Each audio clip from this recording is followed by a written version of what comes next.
Welcome back to the Bible and its Cultural Influence. I'm Seth Pace, and today's topic will be the early life of Jesus.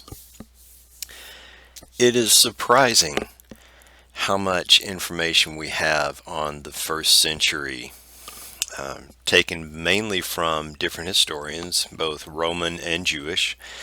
And we know a lot about the daily life of the first century people, especially those in the Middle East. And we know what their jobs were, how they married, how they raised crops, how their religious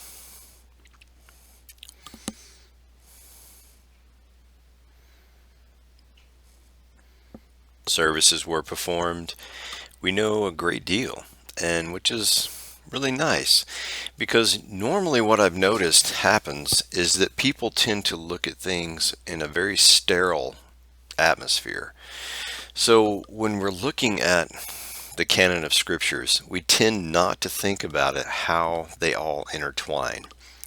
How the stories that we find in the Bible, all the way back from Genesis, all the way through Revelation, and all of these stories are intertwined. They bounce off of each other, we might say. A lot of times when Jesus is giving his parables and his stories, he's talking about and quoting things from earlier sources that all the Jews would have known about.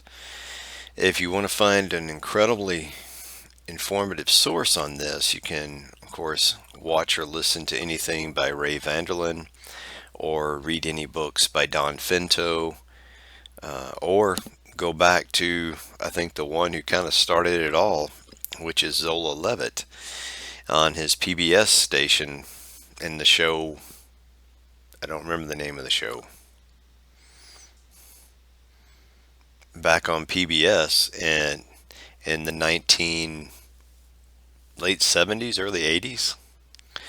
But he was the first one to really bring about this idea that if you really want to understand what Jesus was talking about, you really have to understand the culture he came from and understand what was going on in the Hebrew text. Now, the Hebrew text is immense, covers over 1,000 years, lots of writers, talks about heroes and kings and prophets. There's poetry in it, there's history in it. There's just an amazing plethora of information there, and it's truly delightful. And then you come up into the Greek text, which most people call the New Testament, and instead of it covering 1,000 years, we have 100 years. And it's basically focused on the life and the reaction of the life of one man, which is Jesus, and the early church and the early apostles. So the focus is a little bit different. Now you'll hear people say, well, the Bible is not relevant or not accurate because the God of the Old Testament is wrathful and angry, and the God of the New Testament is loving and compassionate.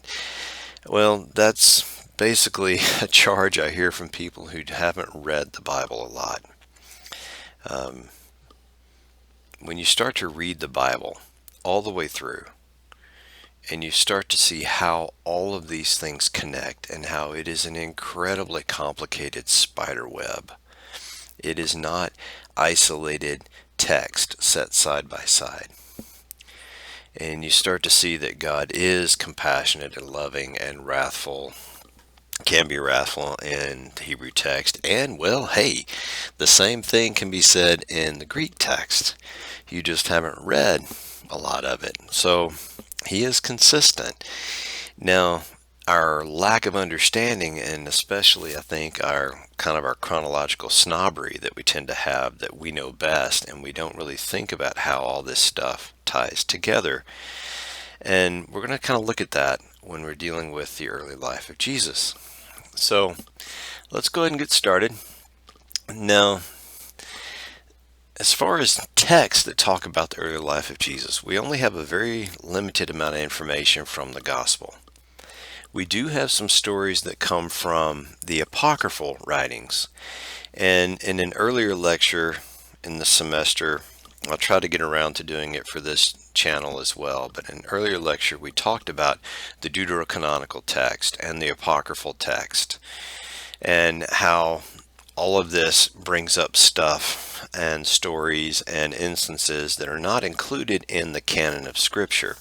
The reason for that is they typically don't meet the 4 criteria that the early councils decided had to be met in order for books to be included in what we call the Protestant Bible or the Catholic Bible.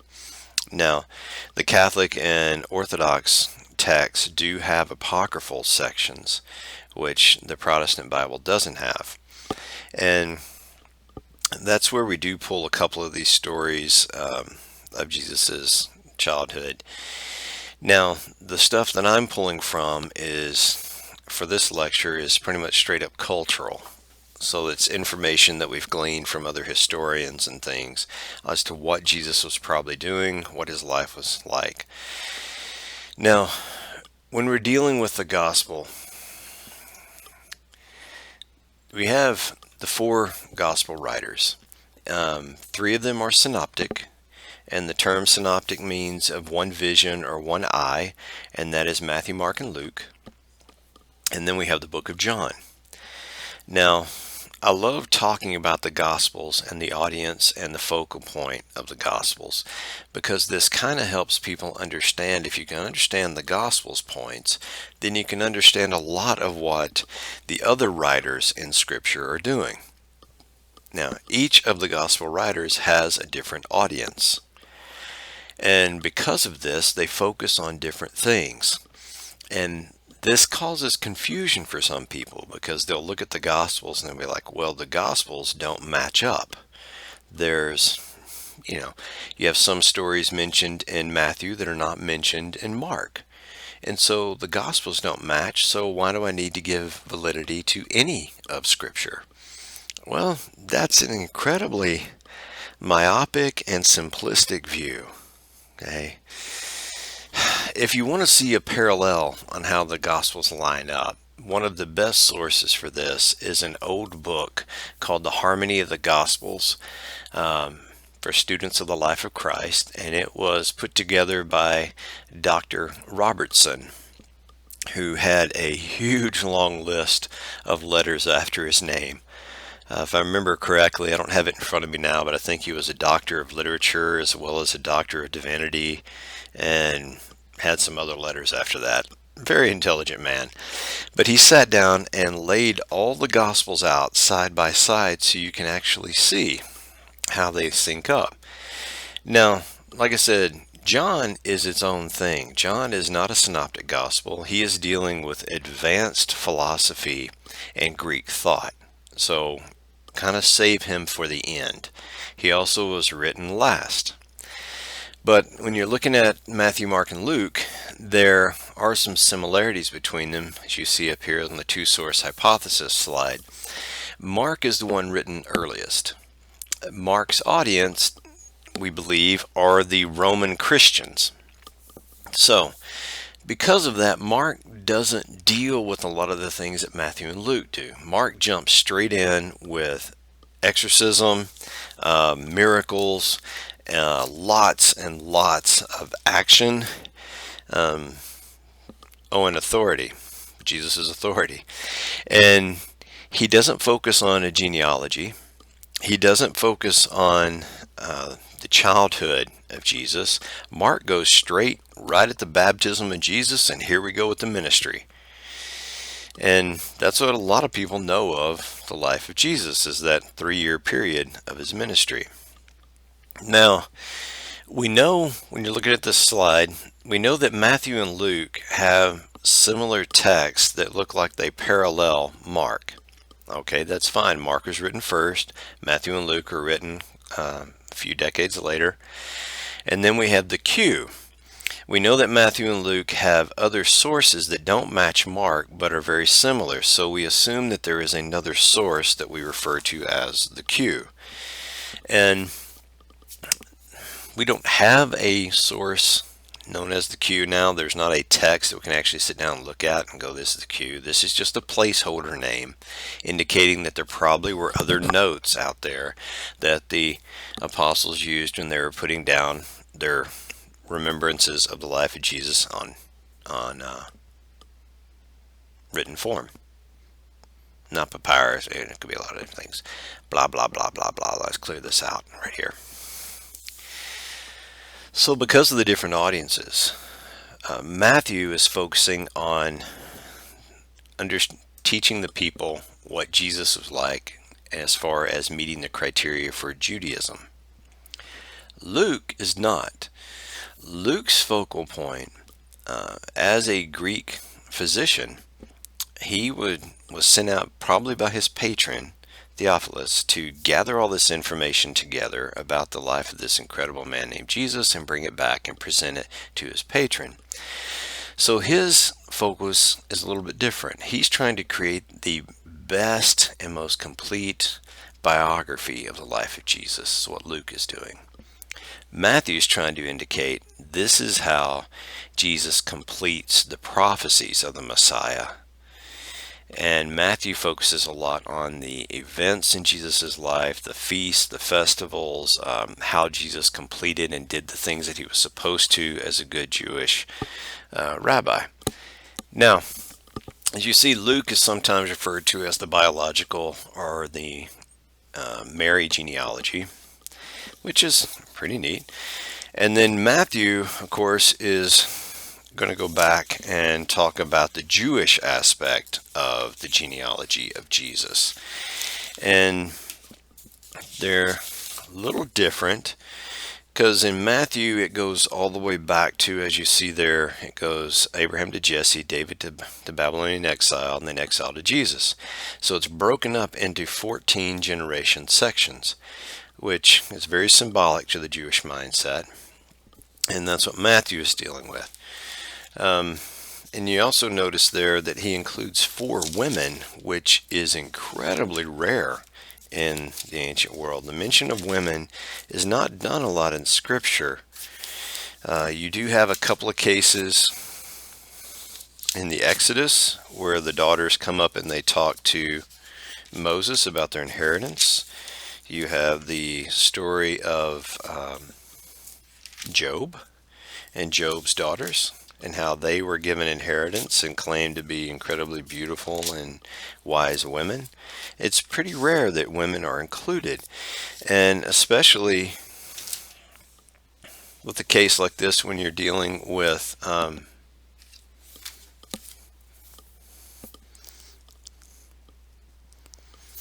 Jewish genealogy. Matthew includes the story of Tamar, which is quite controversial if you want to go back and read it in Genesis. Rahab, who is the prostitute who helps the spies get out and find information about Jericho. And according to kind of Judeo-Christian myth, the story is that Rahab eventually will marry Joshua. And remember that Joshua, or Yeshua, is the same name as Jesus. So sometimes you'll hear people refer to Yeshua and they're talking about Jesus, and that's completely okay. Same name. It's kind of like the similarities between James and Jacob. And James is the Greek version of the word Jacob, of the name Jacob from Hebrew. Then we have Ruth, who is the Moabitess, the foreigner who is accepted in. And then Uriah's wife, who we know of as Bathsheba, who David desired and ended up having her husband killed. And that is a sordid and really disturbing story. And then, of course, their second son will be Solomon, the wisest man to ever live. So Matthew is establishing the Jewish tradition of the genealogy. Luke is just giving the general overview of the genealogy so that people understand. Now, we do know a couple of things, that Joseph was betrothed to Mary, and in the Advent discussions that I have and the nativity discussions, we talk about what that means exactly. But he had to go down to a census, so he had to travel down to Bethlehem. And Bethlehem is really fascinating when you think about it, because it means house of bread. And it also was the area that produced the, I guess, most perfect lambs for sacrifice in the temple. So it's very appropriate that Jesus was born there.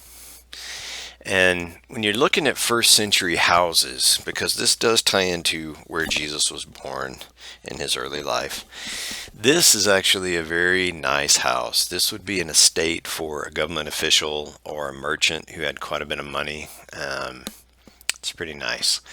But probably closer to the lines of what Jesus was raised in is something like this. And this is not a bad little place. You see there's a courtyard and stairs going up to the roof, where you could work in the evening or sleep in the night where there's a cool breeze. Your livestock can be brought in. And the one on the lower right you see is a workshop out front, which would have been vital, especially for Jesus and Joseph working together, because they would need an area to actually work. Now, when they go and Mary and Joseph get down to Bethlehem and they cannot find a place, they cannot find a place in the inn. And the story always says that they have to go to the stable. And later on, about the 80s and 90s, some people thought that that meant cave up in the mountainside. So maybe they went up and he was born in a cave, which has all sorts of really interesting ramifications when you're talking about mythology, especially, and symbolism in mythology. But we're not going to go down that road yet. But let's come back to this. So this is a typical house in the first century. And as you can see, a couple of things. The story that most people know says that Mary and Joseph could not find room in the inn. Well, inn, as in a bed and breakfast or as in a hotel that we're referring to, were incredibly rare in the first century. And they probably are not actually talking about that. What they're probably actually referring to is this area in the back of the house right here. Because this would be a guest room, as you see over here in this note here. And what you would do at nighttime in these houses, you would bring your livestock in. If you didn't have a courtyard, if you had a smaller house like this, you'd bring your livestock in and you would have a raised area. So over here in the family room, this area right here would be raised up several feet from the animal room down here, or the stable area. So you'd bring your livestock in. This would be the area that you would work in, which is right here. And then you would sleep with your family either upstairs, on the roof, or if you had guests, they would stay back here in the back of the house. So when there's no room in the inn, that means that Joseph's relatives had already filled, somebody was already in this guest room and they already had a full family. So the only place left for him to stay with Mary would be out here in the work area or the family room, which is right next to the livestock. Now that makes sense if you think about it, because Mary and Joseph are really young. They probably would have been the youngest couple coming in. The older families would have been given the guest room. The young couple, yeah, y'all can sleep out in the den, basically on the couches, and y'all will be fine. And one of the other reasons they probably were not shoved to a stable, like out in the middle of nowhere, a barn or a cave, is because even in the first century, if you were traveling to a new town, you could simply walk up to a person, knock on the door, and tell them, for the sake of David, for the sake of Jerusalem, and they would know that you are Jewish, and they would take you in even as a stranger and typically give you a place to stay. So this makes some sense. This is probably where they were. Now the manger here, you see located right here, right there, typically is carved out of stone, and usually it did not necessarily hold hay. A lot of times it held water. And this would be where baby Jesus would be placed in swaddling clothes, and In the nativity story, we talk about what that probably means. But it's really interesting whenever he later on says that he is the living water and he is the bread, that he comes from the town of bread and was probably placed as a baby in the manger, chilled water. So this is probably where he was born. That's pretty neat. Now, the Magi come in his early life. And there's, of course, controversy with the Magi. Um, who are they? Where did they come from? And this is where you find a really fascinating link to the Hebrew text. Because in the Hebrew text, we have the story of Daniel, who is, I believe, one of the most fascinating prophets in the entire Old Testament. He was taken by Nebuchadnezzar away from Jerusalem and taken down to Babylon. And Babylon was an incredible city, massive city, a city that is even hard for us to understand the size, the sheer magnitude of it today. And there he was turned into a wise man. And you'll have to listen to another discussion later about what that probably means. But he becomes a wise man. He stays a wise man from roughly his teenage years until he is in his late 80s. And though most people only know like the story of the lion's den, or maybe Shadrach, Meshach, and Abednego in the fiery furnace, they don't really understand how long the story of Daniel takes place and how Daniel is able to be a wise man not only for the Babylonian Empire, but he also will become a wise man for the Persian Empire when Cyrus comes in, which is just amazing that he was able to maintain that position. And it appears that most of the rulers, if they didn't just love him, they greatly respected him. But Daniel, the reason I bring this up is when Daniel travels down to become a wise man in Babylon, he does not abandon his Jewish roots.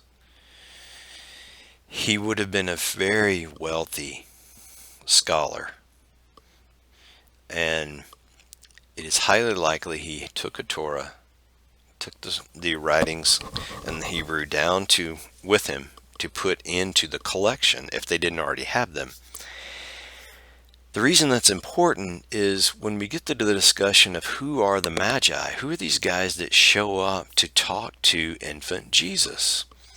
And let's put a caveat there, because if you look at this, Jesus is not a baby in a manger when they show up. He's actually a toddler, which there's a whole separate lecture I have on who the Magi are. But they probably were Zoroastrian priests from the Persian Empire. And the reason they knew about the birth of Jesus is because Daniel probably told them.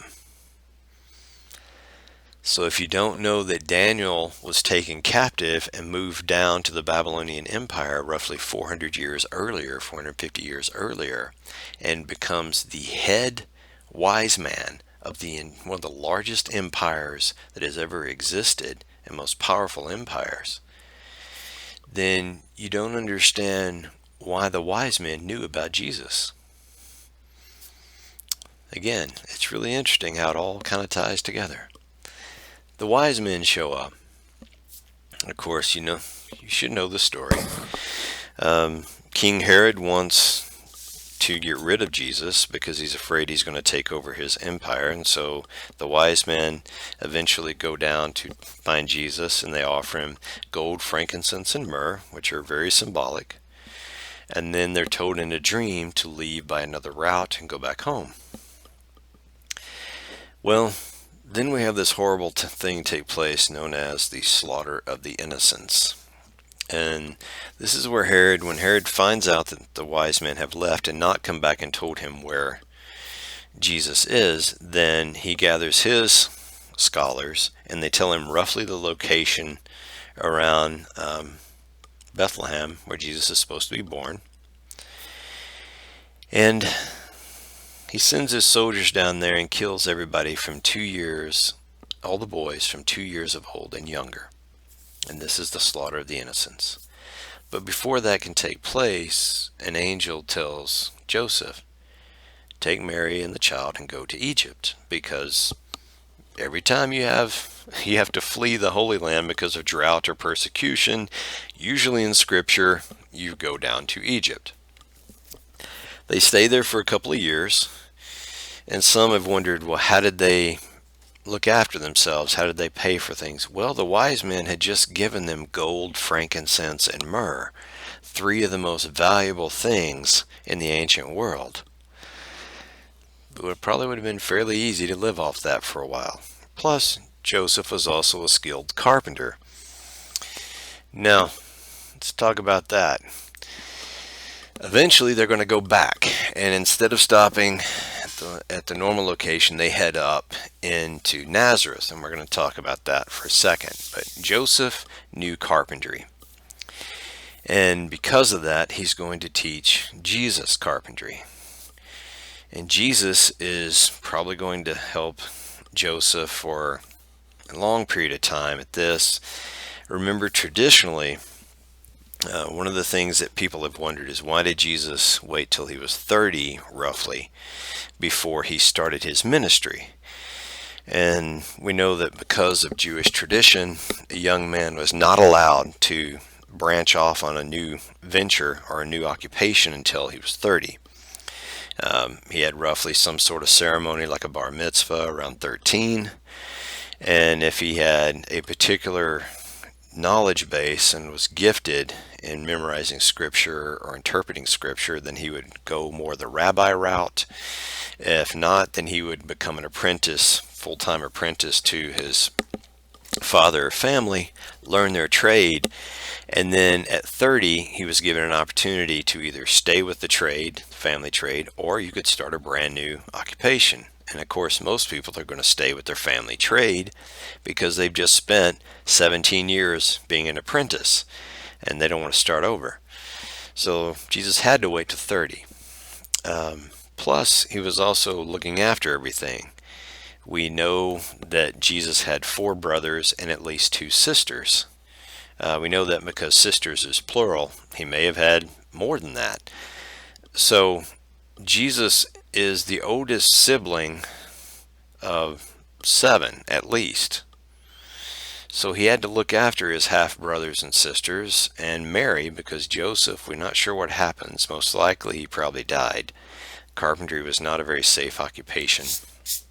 And Jesus would have had to have stayed and teach his younger half brothers the skill of being a carpenter and look after Mary and his half sisters as well. But carpentry in the first century, a lot of times you'll see things like a couple of decades ago, there was a famous bumper sticker, "My boss is a Jewish carpenter." And people assume that when you see the word carpentry that it means woodworking. And it can, but it also means a lot more. So Jesus, the best way to view it is he would have been a jack of all trades, which is a good way to look at it. Carpenters could, of course, do wood framework.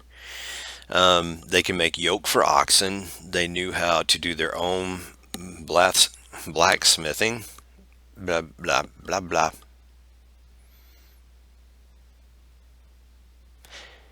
Knew how to do their own smithy work or blacksmithing. And they were stonemasons. And this is really fascinating when you think about it, because there are a lot of passages where Jesus talks about the capstone or the cornerstone or laying the foundation. And if you grew up around masonry working a lot, that would have made sense. But some have wondered, why did Joseph go to Nazareth? Okay. Well, this is kind of cool.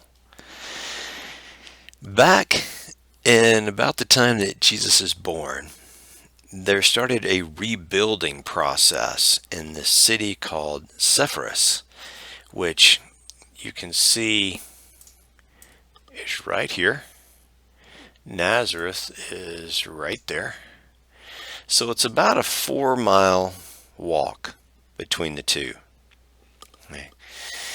And during that time, Herod Antipas decided he wanted to rebuild this city because it was a fairly nice city, but then they irritated the Roman governors, and Rome basically tore the city apart right before Jesus was born. And Herod Antipas wanted to rebuild it, so Joseph, being a carpenter, moving back to Nazareth would have been a perfect place because it would have been an easy walk from Nazareth up the hill to Sepphoris, which is up on top of a hill, and they would have rebuilt the city. There was a lot of stonework done. It was a fairly good sized city for the day. They had a huge amphitheater, which some have wondered if that's why Jesus uses the word hypocrite later in some of his discussions with the Pharisees and Sadducees, because hypocrite comes from the word meaning actor, and he would have probably been around that growing up if they were building this massive amphitheater in that city. So this would have been consistent work for Joseph and for Jesus and for Jesus's half brothers. They would have had really steady income coming in. This would have been a good place to be. So there's no definite proof that that happened, but it is interesting. Now, when Jesus is 12, we have the story of going to Jerusalem from Nazareth. So let me get rid of that. There we go. So we have Nazareth being way up here and Jerusalem being way down here. And you see this part in the middle is Samaria. Now remember that Samaria, people typically didn't like to walk through Samaria. Samaria were like the distant cousins, kind of like the Moabites and the Ammonites, and then the Jews really didn't want to interact with them a whole lot. So typically the way that you would walk is you would walk around this, go down the Jordan River on this side, then cross back over near Jericho and go up to Jerusalem. Okay.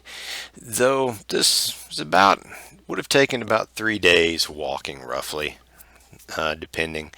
And for your big celebrations, which you had for, say, Passover and Tabernacle and a couple of the other feasts, it would have been kind of a good thing for you to go do this, and you would travel as a large group. So we have the story of Jesus going with Joseph and Mary and probably some of his other siblings and cousins and all of his friends and family, and they go down to Jerusalem for the festival.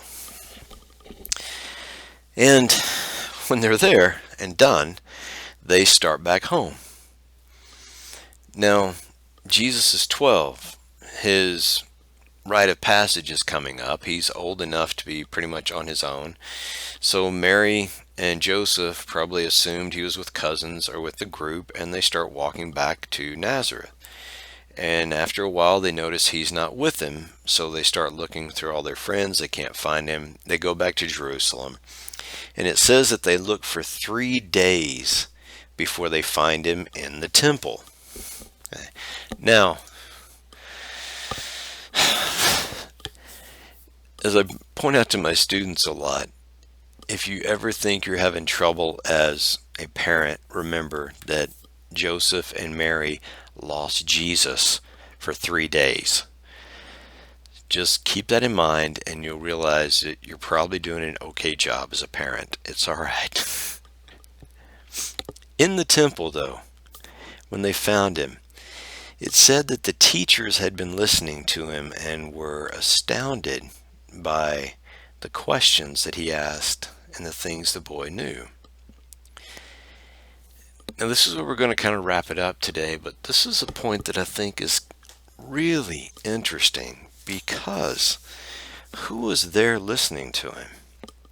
This would have been in the colonnade area around the temple, which is where most of your rabbis sat and talked, and your big guns, the big scholars, would have been there.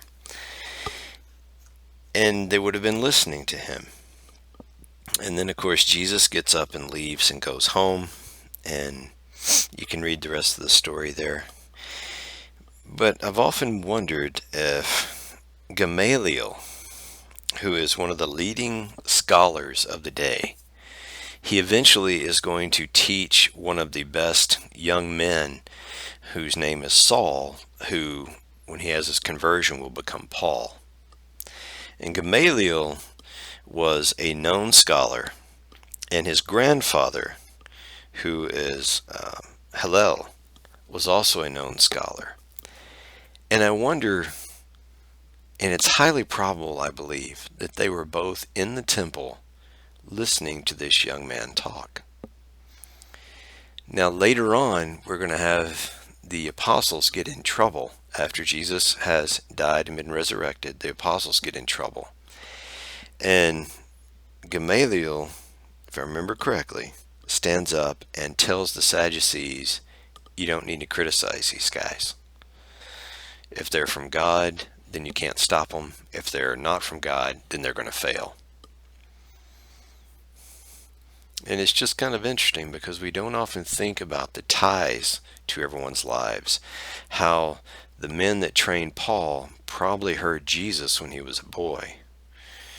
The reason the Magi showed up is because Daniel was taken into captivity as a boy.